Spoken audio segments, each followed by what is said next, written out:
Hello নমস্কার, it's by মধুলিকায় আপনাদের সকলকে স্বাগত। সামনেই বাঙালিদের শ্রেষ্ঠ উৎসব দুর্গাপুজো। পুজোর 5 দিনের জন্য বাছাই করা কিছু রেসিপি ইটস বাই মধুলিকার হেসেল থেকে রইল আপনাদের জন্য। মহাষষ্ঠীর ভোজের জন্য রইল 6টা সম্পূর্ণ নিরামিষ রেসিপি। ষষ্ঠীর দিন অনেকেই অন্ন খান না, যারা খান তাদের জন্য রইল জগন্নাথ দেবের প্রিয় কণিকা ভোগের রেসিপি। রান্নাটি সাধারণত বাসমতি চাল দিয়ে সকলে করে থাকে, কিন্তু আমার কাছে ভোগের রান্না মানেই গোবিন্দভোগ চাল। যে কোনো ছোট দানার সুগন্ধি চাল ইউজ করলে ভালো হয়। আপনারা চিনি গুঁড়া রাইসও ইউজ করতে পারেন অথবা ইউজ করতে পারেন বাসমতি চাল, তবে গোবিন্দভোগ চাল দিয়ে বোধহয় রান্নাটা সব থেকে ভালো হয়। 1 কাপ চাল, 1 কাপ গোবিন্দভোগ চাল আমি ভালো করে কচলে ধুয়ে নেব যতক্ষণ না একদম পরিষ্কার সাদা জল বেরোচ্ছে। তারপরে সেটাকে একটা ছাঁকনিতে রেখে জলটা পুরো ঝরিয়ে নেব। চালটা কিন্তু সবসময় মেপে দেওয়াটা এখানে দরকার, কারণ এরপরে যে জলটা আমরা দেব সেটা কিন্তু সেই কাপের বা যেই পাত্রে আপনারা চালটা মেপেছেন তার ডবল হবে। 1 কাপ চালে 2 কাপ জল দিতে হবে। রান্নাটা পুরো ঘিতে হবে, ভোগের রান্না ঘিতেই হবে। চাইলে কিন্তু সাদা তেল এবং ঘি মিশিয়ে করতে পারেন। 1 টেবিল চামচ ঘিয়ের মধ্যে ফোড়ন দেব তেজপাতা, দারচিনি আর এলাচ। রান্নাটা কিন্তু অত্যন্ত সহজ রান্না এবং খুব কম সময়ের মধ্যে রান্নাটা হয়ে যায়, কিন্তু খেতে কিন্তু অসাধারণ হয়। ফোড়নের খুব সুন্দর একটা গন্ধ বেরোলে দিয়ে দেব কাজু বাদাম 10টা থেকে 12টা আর 1/4 কাপ মতো কিশমিশ। চাইলে কিন্তু কাজু আর কিশমিশের পরিমাণটা এখানে আরও বাড়িয়ে দিতে পারেন। কাজু আর কিশমিশটা ভেজে নিতে হবে যতক্ষণ না কাজুটা একটু লাল লাল ভাজা হয়ে যায় আর কিশমিশটা ভেজে ফুলে ওঠে, খুব সুন্দর একটা গন্ধও বেরোবে। এরপরে দিয়ে দিতে হবে ধুয়ে জল ঝরিয়ে রাখা চালটা দিয়ে দিতে হবে এক এক করে মশলা। গরম মশলা গুঁড়ো 1/2 চা চামচ, বাড়িতে বানানো গরম মশলা, এতে দারচিনি, এলাচ এবং লবঙ্গ আছে। গরম মশলা গুঁড়ো ছাড়া দিতে হবে দারচিনির গুঁড়ো 1/4 চা চামচ আর 1/4 চা চামচ গোলমরিচ গুঁড়ো। এবার একদম কম আঁচে ভেজে নিতে হবে 2 থেকে 3 মিনিট, যতক্ষণ না চালের রংটা পাল্টে যাবে, ট্রান্সলুসেন্ট হয়ে যাবে চালের রংটা। আর দেখবেন চালটা একদম ঝরঝরে হয়ে যাবে, একদম ভাজা ভাজা হয়ে যাবে। একটা খুব সুন্দর গন্ধ কিন্তু বেরোবে, চাল সমস্ত ঘিয়ের সাথে গরম মশলার সাথে চালটা ভাজার একটা দারুণ গন্ধ বেরোবে। দেখুন চালের রংটা কিন্তু একদম পাল্টে গেছে। বেশিও যাতে ভাজা না হয়ে যায়, পুড়ে যাতে না যায় সেটাও কিন্তু খেয়াল রাখতে হবে। ক্রমাগত নাড়িয়ে চালটাকে ভেজে নিতে হবে। দিয়ে দিতে হবে 2 কাপ জল। আমি এখানে ঠান্ডা জলই দিচ্ছি, আপনারা চাইলে গরম জলও দিতে পারেন। নুন দিয়ে দেবো স্বাদ মতো, আমি এখানে 1 চা চামচ নুন দিচ্ছি। দিয়ে খুব ভালো করে মিশিয়ে যখন জলটা ফুটতে শুরু করবে তখন ঢেকে রান্না করতে হবে 5 মিনিট, একদম কম আছে। চালটা যদি পুরনো চাল হয় তাহলে কিন্তু জলটা সামান্য একটু বেশি লাগবে, আর যদি নতুন চাল হয় তাহলে এই 2 কাপ জলে কিন্তু চালটা যখন রান্না হবে একদম ঝরঝরে ভাত, ঝরঝরে পোলাও তৈরি হবে। 5 মিনিট পরে ঢাকনাটা খুলে ভালো করে মিশিয়ে নেব। চালটা কিন্তু 60% মতো রান্না হয়ে গেছে। এইবারে দিয়ে দেব গুড়। জগন্নাথ দেবের ভোগে কিন্তু চিনি পড়ে না, সেই জন্য আমি গুড় দিচ্ছি। 1/4 কাপ গুড় দিয়ে দিচ্ছি, যদি চান তাহলে চিনিও দিতে পারেন। খুব ভালো করে মিশিয়ে নিতে হবে। এইবারে ঢেকে রান্না করতে হবে আরও 2 মিনিট। দেখুন জলটা কিন্তু অনেকটা শুকিয়ে এসেছে, কিন্তু চাল কিন্তু পুরোটা সিদ্ধ হয়নি। সুতরাং 2 মিনিট রান্না করে আবার ঢাকনাটা খুলে দেখে নিতে হবে। চালটা কিন্তু এখনও 80% মতো সিদ্ধ হয়েছে, পুরো সিদ্ধ হয়নি, তবে গুড়ের দানাগুলো গলে গেছে। এখন ফুটন্ত গরম জল আমি দিয়ে দিচ্ছি 1/2 কাপ। ভালো করে আরেকবার মিশিয়ে নেব। যদি চালটা নতুন চাল হয় তাহলে কিন্তু 2 কাপ জলেই পুরো রান্নাটা হয়ে যায়, কিন্তু যেহেতু চালটা পুরনো চাল সেই জন্য জলটা কিন্তু সামান্য একটু বেশি লাগছে। ভালো করে মিশিয়ে নিয়ে এইবারে ঢেকে রান্না করব 5 মিনিট, 4 থেকে 5 মিনিট, একদম কম আছে। এর মধ্যে কিন্তু চালটা একদম রেডি হয়ে যাবে, ভাতটা একদম রেডি হয়ে যাবে। লাস্টে দিয়ে দেব 1/2 টেবিল চামচ ঘি। ভালো করে আরেকবার মিশিয়ে নেব এবং হালকা হাতে মেশাবো, নাহলে কিন্তু ভাতটা ভেঙে যেতে পারে।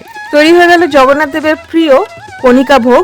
রান্নাটি কিন্তু খুব তাড়াতাড়ি হয়, কিন্তু স্বাদটা কিন্তু একদম আলাদা হয়, একটু মিষ্টি মিষ্টি হবে খেতে। গুড় কিন্তু বেশ অনেকটাই দিতে হবে যাতে রান্নাটা একটু মিষ্টি মিষ্টি হয়। আমাদের এখানে বাংলায় যেরকম বাসন্তী পোলাও হয়, ঠিক সেরকমই উড়িষ্যায় কিন্তু যে কোনো অকেশনে পুজোর ভোগে দেওয়া হয় কণিকা ভোগ। ষষ্ঠীর ভোজের থালিতে পোলাওয়ের সাথে থাকবে লুচি, লুচির রেসিপি আমি শেয়ার করছি না, কিন্তু শেয়ার করছি লুচির সাথে খাওয়ার জন্য ছোলার ডালের রেসিপি। রইল আমার মার স্পেশাল ছোলার ডালের রেসিপি। ছোলার ডাল বানানোর জন্য আমি নিয়ে নিয়েছি 1 কাপ ছোলার ডাল। 2 থেকে 3 ঘন্টা জলে ভিজিয়ে রেখেছি। ছোলার ডালের দানাগুলো একটু বড় হয়ে যাবে, আঙুল দিয়ে চাপলে ভেঙে যাবে। যদি হাতে 2-3 ঘন্টা সময় না থাকে তাহলে গরম জলে ভিজিয়ে রাখবেন, ছোলার ডালটা তাড়াতাড়ি ভিজে যায়, রান্নাটা তাড়াতাড়ি হয়। আমি এটা প্রেসার কুকারে রান্না করব, জাস্ট একটা সিটি দিলেই হবে। ভালো করে ভেজানো থাকলে একটা সিটি দিলেই হয়ে যায়। এইরকম একদম সিদ্ধ হয়ে যাবে, কিন্তু গলবে না। উপরে যে স্কামটা আছে, উপরে যে নোংরাটা আছে, ওইটাকে আমি ছাঁকনি দিয়ে ছেঁকে তুলে নিয়েছি যতটা পেরেছি। আপনারা চামচ দিয়ে ছেঁকেও তুলে নিতে পারেন। নিয়েছি এটা মাঝারি সাইজের টমেটো, বীজ ফেলে টুকরো টুকরো করে কেটে নিচ্ছি। এইবারে আসল রান্নাটা শুরু করা যাক। আমি একটা কড়াইয়ে 1/3 কাপ সর্ষের তেল নিয়ে নিয়েছি। খুব বেশি সর্ষের তেল আমি দিইনি, আপনারা চাইলে এটা ঘিতেও করতে পারেন। ভোগের রান্না অনেকেই শুধু ঘি দিয়ে করে। প্রথমেই ফোড়ন দেব, দিয়ে দেবো 2 থেকে 3টে তেজপাতা, 2 থেকে 3টে শুকনো লঙ্কা। ভেঙে দেবেন, নাহলে কিন্তু শুকনো লঙ্কাটা ফাটতে পারে। শুকনো লঙ্কাটা একটু লাল লাল করে ভাজা হলে দিয়ে দেবো 2 ছোট এলাচ আর 1/4 চা চামচ জিরে, গোটা জিরে। খুব সুন্দর যখন একটা গন্ধ বেরোবে দিয়ে দেবো নুন স্বাদ মতো। আমি এখানে 1 টেবিল স্পুন নুন দিয়েছি। আর দেব হিং, 1 চিমটি হিং, 1/8 টিস্পুন হিং। হিংটা একদম লাস্টে দিতে হবে, নাহলে কিন্তু হিং পুড়ে যায়। আমি এই সময় যদি মনে করি গ্যাসটা বন্ধ করে দিই, যদি দেখি যে বেশি তেল গরম হয়ে গেছে, তাহলে কিন্তু গ্যাসটা বন্ধ করে দিই। হিং পুড়ে গেলে কিন্তু খুব খারাপ একটা গন্ধ বেরোয়। দিয়ে দিলাম কুচি করে কেটে রাখা টমেটো। টমেটোটা আগে দিলে নরম হবে তাড়াতাড়ি। জিরে গুঁড়ো 1/2 টেবিল স্পুন, 1/2 চা চামচ। ধনে গুঁড়ো 1 চা চামচ। হলুদ গুঁড়ো 1/2 চা চামচ। লাল লঙ্কা গুঁড়ো 1/4 চা চামচ। এটাতে লাল লঙ্কা না দিলেও চলে, তবে দেখতে ভালো হয়, রং ভালো হয়, খেতেও ভালো লাগে, সেই জন্যই লঙ্কা দেওয়া। আর 1 চা চামচ আদা বাটা। মশলাটা ভালো করে কষিয়ে নেওয়ার জন্য দেব 1/4 কাপ জল। ভালো করে মিশিয়ে নিয়ে মশলাটাকে ভাজতে হবে যতক্ষণ না তেল বেরিয়ে আসছে, কষাতে হবে। আমি ঢাকা দিয়ে কষাই যাতে কষানোটা তাড়াতাড়ি হয়। মশলাটা মিডিয়াম ফ্লেমে যতক্ষণ কষছে ততক্ষণ আমি নারকেলটা কেটে নিচ্ছি ছোট ছোট টুকরো করে, এইভাবে।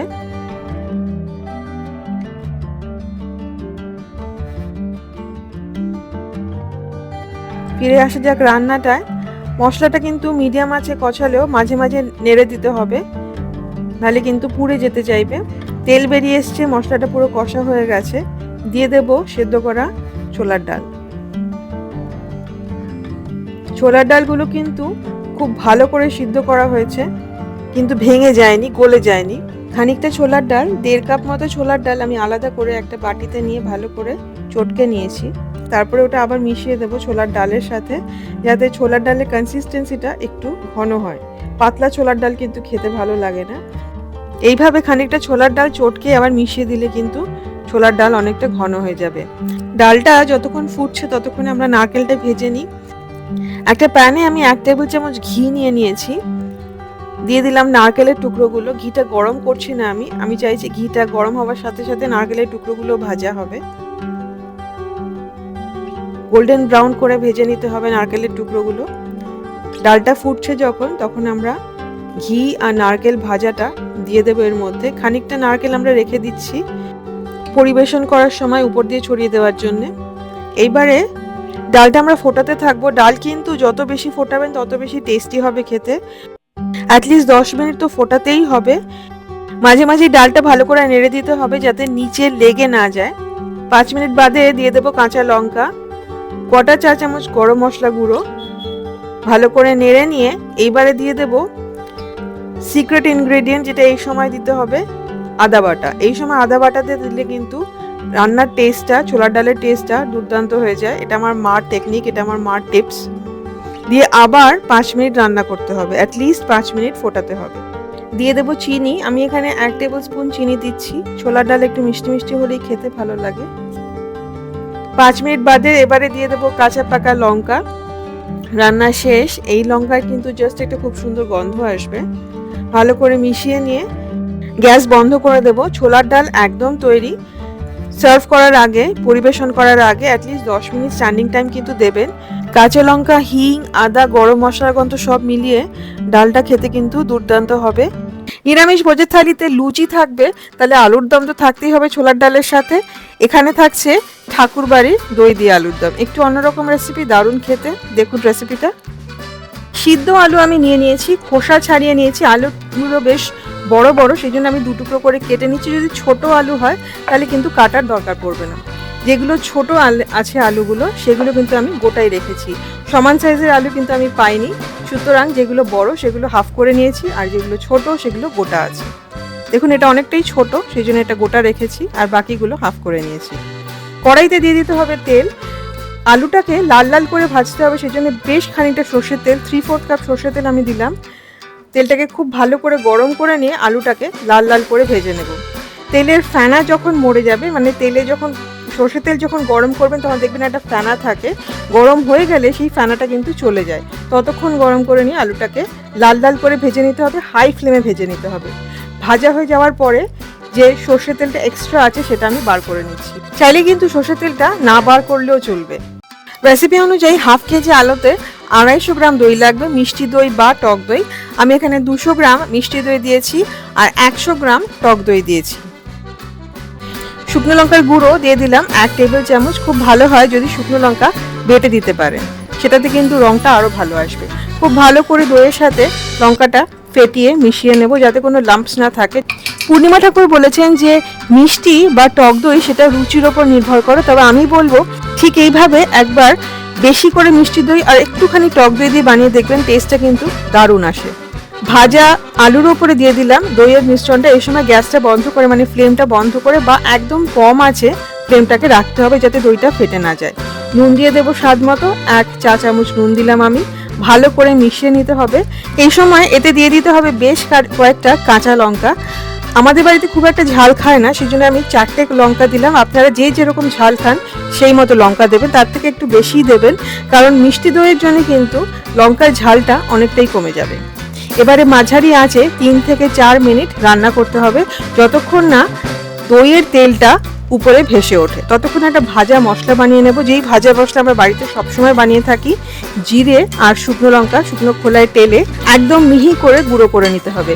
দেখবেন জিরেটা যাতে রংটা না পাল্টায়, জিরে বা লঙ্কার রংটা যাতে না পাল্টায়, জাস্ট একদম কম আঁচে ভাজতে হবে যতক্ষণ না ক্রিস্পি হয়ে যাচ্ছে, যাতে গুঁড়ো করতে সুবিধা হয়। রংটা পাল্টালে কিন্তু স্বাদটা অন্যরকম হয়ে যাবে। দেখুন গ্রেভিটা কমে গেছে, দইয়ের তেলটাও কিন্তু উপরে ভেসে উঠেছে। এবার একবার ভালো করে মিশিয়ে নিয়ে এই কড়াইটা সরিয়ে আরেকটা কড়াই বসাতে হবে আঁচে। এইবারে দেব রান্নার ফোড়ন।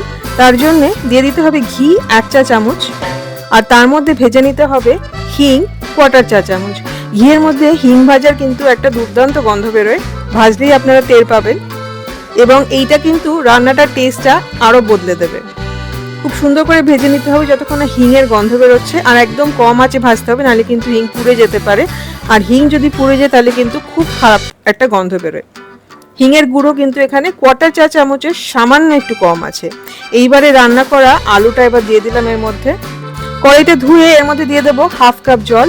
জলটাকে খুব ভালো করে মিশিয়ে নিতে হবে। এর মধ্যে বলে রাখি, রান্নার উপকরণ ইনগ্রেডিয়েন্টসের লিস্ট দেওয়া থাকবে নিচে ডেসক্রিপশন বক্সে, আর দেওয়া থাকবে আরও কিছু রেসিপির লিঙ্কে ক্লিক করলে রেসিপিগুলো দেখা যায়। দেখে ভালো লাগলে অবশ্যই ট্রাই করবেন, পছন্দ হলে প্লিজ লাইক করবেন ও শেয়ার করবেন। জলটা ভালো করে মেশানো হয়ে গেলে দিয়ে দেবো 1 টেবিল চামচ ভাজা মশলা। ভাজা মশলাটা দিয়ে আরেকবার ভালো করে মিশিয়ে নিতে হবে। তারপরে ঢেকে একদম কম আঁচে রান্না করুন 3 থেকে 4 মিনিট দমে। 3 থেকে 4 মিনিট বাদে ঢাকনাটা খুলে একটা খুব সুন্দর গন্ধ বেরোবে। দিয়ে দিতে হবে 4 থেকে 5টা কাঁচা পাকা লঙ্কা। ভালো করে মিশিয়ে নিলেই তৈরি হয়ে গেল ঠাকুর বাড়ির দই দিয়ে আলুর দম। রেসিপিতে কিন্তু পূর্ণিমা ঠাকুর বলেছেন এর স্বাদ একটু মিষ্টিই হয়। একদম ইউনিক একটা রান্না, পুজোর দিন নিরামিষ থালিতে থাকার মতো একটা রান্না। বাঙালি নিরামিষ ভোজে ফুলকপির একটা রেসিপি না থাকলেই নয়, তাই রইল ফুলকপি আলুর নিরামিষ কোরমা। সবুজ ডাঁটি থেকে একটা মাঝারি সাইজের ফুলকপি আমি নিয়ে নিয়েছি, সেটারই মাঝারি সাইজের টুকরো আমি করে নেব। খুব বড় নয়, খুব ছোট নয়, টুকরো করে নুন জলে ভিজিয়ে রাখলে পোকা বা যে কোনো নোংরা কিন্তু বেরিয়ে যাবে। দুটো মাঝারি সাইজের আলু, সিদ্ধ আলু আমি নিয়ে নিয়েছি, 4 টুকরো করে কেটে নিয়েছি এক একটা আলু। সিদ্ধ আলু নিলে কিন্তু এই রান্নার টেস্টটা অনেক বেটার আসে কাঁচা আলু নেওয়ার থেকে। যদি আলু সিদ্ধ না থাকে তাহলে কাঁচা আলু দিয়েও এটা হয়। তেল আমি refined oil, rice bran oil use করছি। প্রথমে ফুলকপি আর আলুটা আমি হালকা করে ভেজে নেব, খুব বেশি লাল লাল নয়, সিদ্ধ হয়ে যাবে না কিন্তু একটুখানি গোল্ডেন রং চলে আসবে, সেভাবেই ভেজে নেব। 5 থেকে 6 মিনিট ভাজলেই চলবে মাঝারি আঁচে। খুব কড়া করে ভাজতে হবে না, ঠিক এরকমই হালকা লাল লাল করে ভেজে নিলেই হবে। খুব সুন্দর একটা টেস্ট আসবে ফুলকপি আর আলুটা ভেজে নিলে। যারা তেল কম খেতে চান তারা ফুলকপি আলুটা না ভেজেও ইউজ করতে পারেন। এইবারে দিয়ে দেবো আরো খানিকটা তেল, 2 টেবিল স্পুন তেল আর 1 চা চামচ ঘি। গরম মশলা ফোড়ন দিয়ে দেবো 2টো এলাচ আর 1 ইঞ্চি দারচিনি। তেজপাতা 2 থেকে 3টে টুকরো করে দিয়ে দিচ্ছি। গরম মশলা ভাজার খুব সুন্দর একটা গন্ধ বেরোবে যখন, তখন দিয়ে দেব নুন আর কুচি করে কেটে রাখা একটা মাঝারি সাইজের টমেটো। নুন আর টমেটোটা একসাথে দিলে টমেটোটা খুব তাড়াতাড়ি নরম হয়ে যায়। টমেটোটা যতক্ষণে নরম হচ্ছে ততক্ষণে একটা পেস্ট বানিয়ে নেব। তার জন্য প্রথমে নিয়ে নেব 3/4 কাপ দই, তার মধ্যে এক এক করে সমস্ত মশলা দিয়ে দেব। আদা 1 চা চামচ, জিরে গুঁড়ো 1 চা চামচ, ধনে গুঁড়ো 1/2 চা চামচ আর লঙ্কার গুঁড়ো 1/2 চা চামচ। খুব ভালো করে মিশিয়ে নিতে হবে। আমি যে জিরে গুঁড়োটা ইউজ করি তাতে জিরে আর লঙ্কা একসাথে শুকনো খোলায় তেলে গুঁড়ো করে নেওয়া আছে, সেই জন্য রংটা লালচে হয়। টমেটোটা এতক্ষণে নরম হয়ে গেছে, এর মধ্যে দিয়ে দেবো দইয়ের মিশ্রণটা। টমেটো আর দইটাকে খুব ভালো করে মিশিয়ে নিতে হবে। মশলাটাকে 3 থেকে 4 মিনিট মাঝারি আঁচে কষিয়ে নিতে হবে।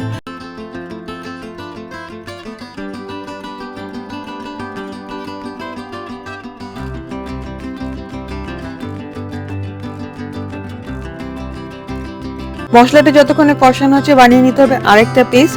তার জন্য নিয়ে নিতে হবে কাজু আর কিশমিশ। প্রথমে কাজু আর 2টো কাঁচা লঙ্কা, 2 থেকে 3টে কাঁচা লঙ্কা জল ছাড়া মিক্সিতে গুঁড়ো করে নিতে হবে। তারপরে কিশমিশগুলো দিয়ে আর সামান্য খানিকটা জল দিয়ে একটা স্মুথ পেস্ট বা মসৃণ ভাবে পিষে নিতে হবে।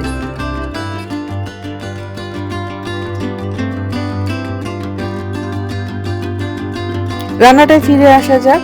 মশলাটা অনেকটাই কষানো হয়ে গেছে, এবারে এর মধ্যে দিয়ে দেব কাজু কিশমিশের পেস্টটা।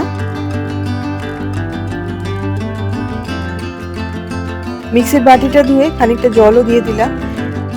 খুব ভালো করে মিশিয়ে মশলাটাকে কষাতে হবে যতক্ষণ না মশলাটা কষে গিয়ে তেল বেরিয়ে আসে। জল পুরো শুকিয়ে গেছে, মশলাটা খুব ভালো করে কষানো হয়ে গেছে আর খুব সুন্দর একটা গন্ধ বেরোচ্ছে। এবার এর মধ্যে দিয়ে দিতে হবে ভেজে রাখা আলু আর ফুলকপি। প্লেটে যতটুকু তেল লেগে আছে ফুলকপি ভাজার তেল, সেটাকেও কাচিয়ে দিয়ে দিতে হবে। এবারে খুব ভালো করে ফুলকপি আলুটা মশলার সাথে মিশিয়ে নিতে হবে। 1/2 কাপ জল দিয়ে খুব ভালো করে ফুলকপির সাথে মশলাটাকে মিশিয়ে নেব। ফুলকপির কোরমা কিন্তু ঝোল হয় না, মাখামাখাই হয়, সুতরাং জলটা কিন্তু বুঝিয়ে দিতে হবে। ফুলকপি থেকেও কিন্তু খানিকটা জল বেরোবে। দিয়ে দেব মটরশুঁটি 1/4 কাপ, চাইলে 1/2 কাপ অবধি মটরশুঁটি আপনারা দিতে পারে যারা মটরশুঁটি খেতে ভালোবাসে। ভালো করে মিশিয়ে নিতে হবে। এরপরে দিয়ে দেবো রান্নার 2টো খুব ইম্পর্টেন্ট ইনগ্রেডিয়েন্ট। 1 নম্বর হচ্ছে দুধের গুঁড়ো। দুধের গুঁড়োটা দেওয়ার সঙ্গে সঙ্গে খুব ভালো করে মিশিয়ে নিতে হবে, নালে কিন্তু দুধের গুঁড়োটা মিশতে চাইবে না, ডালা পাকিয়ে যাবে। আর দিয়ে দিতে হবে গোলমরিচ গুঁড়ো 1/4 চা চামচ। এই দুটো জিনিসের জন্য কিন্তু রান্নার টেস্টটা একদম অন্যরকম হয়ে যাবে। খুব ভালো করে মিশিয়ে নিয়ে ঢেকে রান্না করতে হবে 5 থেকে 7 মিনিট, অথবা ততক্ষণ যতক্ষণ না ফুলকপিটা পুরো সিদ্ধ হয়ে যায়। 5 থেকে 7 মিনিট বাদে ফুলকপি আলু তো আগেই সিদ্ধ করা ছিল, আলুর মধ্যে মশলাগুলো ঢুকে যাবে আর ফুলকপিটা খুব ভালো করে সিদ্ধ হয়ে যাবে। দিয়ে দিতে হবে 1/4 চা চামচ চিনি আর 1/4 চা চামচ গরম মশলা গুঁড়ো। যারা শাহি গরম মশলা ইউজ করছেন বা কেনা গরম মশলা ইউজ করছেন তারা 1/2 চা চামচ দেবেন। বাড়িতে বানানো গরম মশলা হলে কিন্তু 1/4 চা চামচ দিলেই চলবে। ভালো করে মিশিয়ে নিয়ে দিয়ে দিতে হবে কাঁচা লঙ্কা 4টে থেকে 5টা। আরেকবার খুব ভালো করে মিশিয়ে নিয়ে গ্যাস বন্ধ করে দিয়ে স্ট্যান্ডিং টাইম দিতে হবে 15 মিনিট। ফুলকপি আলুর নিরামিষ কোরমা একদম রেডি টু সার্ভ। পোলাও হলো লুচির সাথে খাওয়ার জন্য, ছোলার ডাল হলো, ফুলকপি আর আলুর দম হলো। এইবারে একটা পনিরের রেসিপি না হলেই নয়, কাজু কিশমিশ ছাড়া একটা দুর্দান্ত স্বাদের পনির, মরিচ পনির। পনিরটাকে ম্যারিনেট করার জন্য একটা মশলা বানাতে হবে। তার জন্য বেটে নিতে হবে 1 টেবিল চামচ সাদা তিল, 1 চা চামচ আদা বাটা, চাইলে আদা কুচিও দিতে পারেন, আর কাঁচা লঙ্কা যে যেরকম ঝাল খান 2 থেকে 3টে, খুব বেশি ঝাল কিন্তু এটা হবে না। একদম মসৃণ করে বেটে নিতে হবে, ঠিক এরকম। পনির আমি নিয়ে নিয়েছি 200 গ্রাম, টুকরো করে কেটে নিতে হবে, মাঝারি সাইজের টুকরো করে কাটতে হবে। আর এটা ফুল ক্রিম পনির দিয়ে করলে কিন্তু খেতে খুব ভালো লাগে।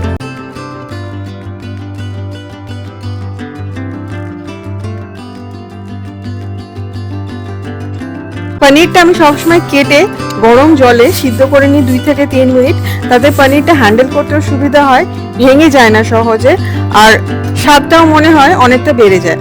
ম্যারিনেট করার জন্য নিয়ে নেব প্রথমে দই, 1/2 কাপ দই, তার মধ্যে দিয়ে দেব বেটে রাখা মশলাটা। এছাড়া এর মধ্যে দিতে হবে কসুরি মেথি 1/4 চা চামচ, আমি এখানে কসুরি মেথি তেলে গুঁড়ো করে রেখেছি, গরম মশলা গুঁড়ো 1/4 চা চামচ, আর গোলমরিচ গুঁড়ো 1/4 চা চামচ। ক্রিম দিয়ে দেব 2 টেবিল চামচ, চাইলে একটু বেশিও দিতে পারেন, এটাতে খুব সুন্দর একটা টেস্ট আসে। আর যেহেতু দই দিয়ে ম্যারিনেট করছি, রান্না করব দইটা দিয়ে, সেই জন্য দইটা যাতে ফেটে না যায় সেই জন্য 1/4 চা চামচ ময়দা দিয়ে দিলাম, দিয়ে খুব ভালো করে মিশিয়ে নিচ্ছি। এখন কিন্তু নুনটা দিচ্ছি না, ভালো করে মিশিয়ে নিয়ে এর মধ্যে পনিরটা দিয়ে দেব, আর ম্যারিনেট করে রাখবো আধ ঘন্টা থেকে 1 ঘন্টা ম্যারিনেট করে রাখলেই হয়। পনিরটা ফুটিয়ে নিয়ে একটুখানি ঠান্ডা করে এই মশলাটার মধ্যে দিয়ে ম্যারিনেট করবেন। আমার মনে হয় পনিরটা গরম থাকলে, সামান্য গরম থাকলে ম্যারিনেশনটা খুব তাড়াতাড়ি হয়ে যায়। ভালো করে মিশিয়ে রেখে দেব আধ ঘন্টা।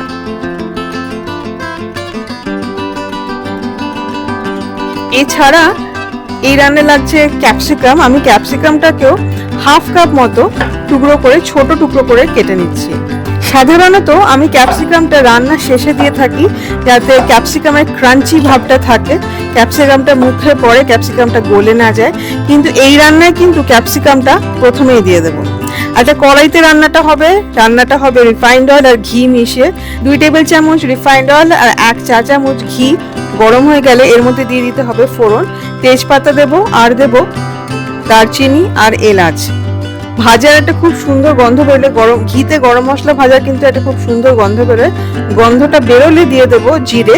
জিরেটা যখন ভাজা ভাজা হয়ে যাবে তখন দিয়ে দেবো ক্যাপসিকাম। টুকরো করে কেটে রাখা ক্যাপসিকামটা খানিকক্ষণ ভেজে নিতে হবে, 1 মিনিট মতো ভেজে নিতে হবে। রান্নার প্রথমেই আমি ক্যাপসিকামটা দিয়ে দিলাম, যাতে রান্নার শেষে ক্যাপসিকামটা একদম নরম হয়ে যায়। 1 মিনিট মতো ক্যাপসিকামটা ভাজা হয়ে গেছে, খুব সুন্দর একটা গন্ধ বেরোচ্ছে ক্যাপসিকামে। দিয়ে দিতে হবে ম্যারিনেট করে রাখা পনিরটা। নুন দিয়ে দেবো স্বাদ মতো, আমি এখানে 1/2 চা চামচ নুন দিয়ে দিয়েছি। খুব ভালো করে মিশিয়ে নিতে হবে, আর লো থেকে মিডিয়াম ফ্লেমে রান্না করতে হবে যতক্ষণ না পনিরটা কষে গিয়ে তেল বেরিয়ে আসে।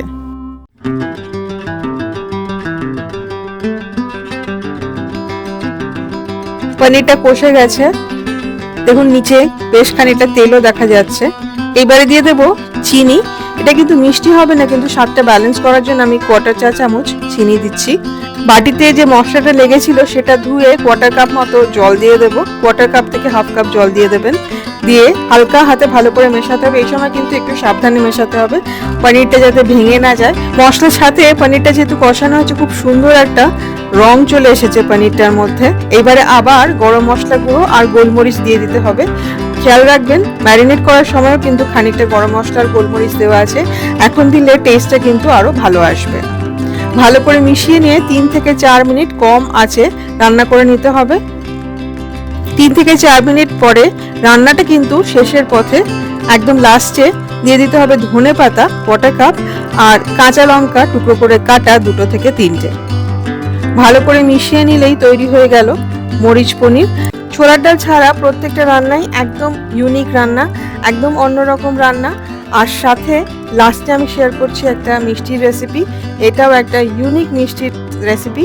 ষষ্ঠীর দিন যারা অন্ন খান না তারাও এটা খেতে পারেন। একটা পায়েসের রেসিপি, মাখানা পায়েস। মাখানাটাকে প্রথমে ঘিতে একটুখানি ভেজে নেব, তাতে খুব সুন্দর একটা গন্ধ আসবে। ভেজে নিতে হবে ততক্ষণ যতক্ষণ না গোল্ডেন একটা কালার আসে, সোনালি একটা রং আসে। এখানে 1.5 কাপ মাখানা 1 চা চামচ ঘিয়ের মধ্যে 4 থেকে 5 মিনিট ক্রমাগত নেড়ে কম আঁচে ভেজে নিতে হবে। দেখুন ঠিক এরকম একটা লাল লাল রং চলে আসবে। এটা কিন্তু এমনি এরকম খেতেও ভীষণ ভালো লাগে। ড্রাই ফ্রুটসের মধ্যে আমি এখানে ব্যবহার করছি পেস্তা। পেস্তাটাকে হাতে চপ করে নিলে খুব ভালো হয়, কিন্তু আমি মিক্সিতে এটাকে একবার ঘুরিয়ে নিচ্ছি। তারপরে ছেঁকে নিয়ে যে গুঁড়োটা বেরোবে সেটা আমি মাখানা ক্ষীরের মধ্যে দেব, যাতে ক্ষীরটা খুব তাড়াতাড়ি ঘন হয়ে যায়। পেস্তাটা চপ করে নেওয়ার পরে দিয়ে দেবো মাখানা, রোস্টেড মাখানাটা কিন্তু একদম মানে হাত দিয়ে চাপলে ভেঙে যাবে, দেখুন ঠিক এইরকম। ততক্ষণই কিন্তু রোস্ট করে ঠান্ডা করে নিতে হবে, তারপর এটাকে গুঁড়ো করলে খুব তাড়াতাড়ি গুঁড়ো হয়ে যাবে। একদম মিহি করে গুঁড়ো করে নেব। অনেকে মাখানা ক্ষীরের মধ্যে কিছু মাখানা গোটা রাখেন আর কিছু গুঁড়ো করে দেয়, আমি কিন্তু পুরোটাই গুঁড়ো করে দিলাম, কারণ আমার এইভাবেই ভালো লাগে। একটা ছড়ানো পাত্রে নিয়ে নিতে হবে দুধ। আমি এখানে 1/2 লিটার দুধ নিয়েছি। পায়েস বানানোর সময় ছড়ানো পাত্রে বানালে দুধটা খুব তাড়াতাড়ি ঘন হয়ে যায়।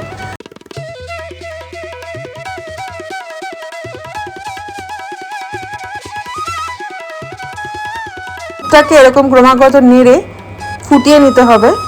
ক্রমাগত নাড়লে নিচে কিন্তু লেগে যাবে না। দুধটা যখন ফুটে উঠেছে তখন তার মধ্যে দিয়ে দিতে হবে এলাচ গুঁড়ো। 2 টেবিল চামচ চিনির সাথে 10টা থেকে 12টা এলাচ একসাথে মিক্সিতে গুঁড়ো করে নিতে হবে। তার থেকেই 1 চা চামচ এলাচ গুঁড়ো আমি এর মধ্যে দিয়ে ভালো করে মিশিয়ে নিচ্ছি। তারপরে দিতে হবে মাখানা গুঁড়োটা। এই সময় ফ্লেমটা বন্ধ করে দিলে বা একদম কমিয়ে দিয়ে মাখানাটা দিয়ে খুব ভালো করে নেড়ে মিশিয়ে নিতে হবে। পুরোটা মেশানো হয়ে গেলে ফ্লেমটা অন করে দিতে হবে।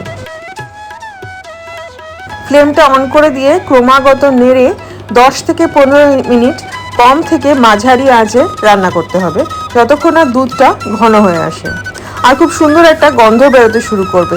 এখানে কিন্তু মাখানার গন্ধটা একটা নাটি গন্ধ, একটা স্মোকি গন্ধ পাওয়া যাবে আর খানিকটা এলাচের গন্ধ পাওয়া যাবে। 10 থেকে 15 মিনিট রান্না হওয়ার পরে দুধটা বেশ খানিকটা ঘন হয়ে যাবে এবং অনেকটা কমেও আসবে। দেখুন দুধটা কিন্তু অনেকটাই কমে এসেছে। দিয়ে দিতে হবে কিশমিশ, 1/4 কাপ কিশমিশ দিয়ে দেবো, চাইলে আর একটু বেশিও দিতে পারেন। আর পেস্তার যে গুঁড়োটা ছিল যেটা আমি ছেঁকে রেখেছিলাম সেইটা মিশিয়ে দেবো এই ক্ষীরের মধ্যে। এটাতে খুব সুন্দর একটা টেস্টও আসবে আর ক্ষীরটা আরও খানিকটা ঘন হয়ে যাবে। এরপরে দেব গুড়। আমি এখানে পাটালি গুড় ইউজ করছি। আমি শীতকালে পাটালি গুড় কিনে টিফিন বক্সে করে ফ্রিজে রেখে দিই, সেটা কিন্তু সারা বছর ইউজ করা যায়। পাটালি গুড় না থাকলে যে কোনো গুড় ইউজ করতে পারেন, অথবা ইউজ করতে পারেন লাল বাতাসা। গুড়টা যখন দেবেন পায়েসের মধ্যে তখন কিন্তু গ্যাসটা বন্ধ করে দেবেন, নাহলে কিন্তু দুধটা ফেটে যেতে পারে। ভালো গুড় না হলে দুধটা ফেটে যেতে পারে। রান্না করে নিতে হবে 4 থেকে 5 মিনিট একদম কম আঁচে। আর লাস্টে দিয়ে দিতে হবে কোরানো নারকেল। কোরানো নারকেলটা দিয়ে খুব ভালো করে মিশিয়ে 2 থেকে 3 মিনিট রান্না করে নিলেই তৈরি হয়ে যাবে মাখানা ক্ষীর বা মাখানার পায়েস। একটু ঠান্ডা করে সার্ভ করবেন। উপরে ছড়িয়ে দেবেন কুচি করে কেটে রাখা পেস্তা কুচি, বাদাম কুচি আর কেশর। চাল ছাড়া এই পায়েসটা কিন্তু খেতে অসাধারণ হয়, আপনারা বানিয়ে দেখতে পারেন। এই প্রত্যেকটা রান্না কিন্তু খুব সহজ রান্না, খুব একটা বেশি সময় লাগে না। ষষ্ঠীর দিন বাড়িতে এই রান্নাগুলো করে কিন্তু খাওয়া যেতেই পারে। পুজোর দিন যদি এই রান্নাগুলো করেন আমাকে কিন্তু একটা ছবি প্লিজ শেয়ার করবেন, জানাবেন যে কেমন লাগলো।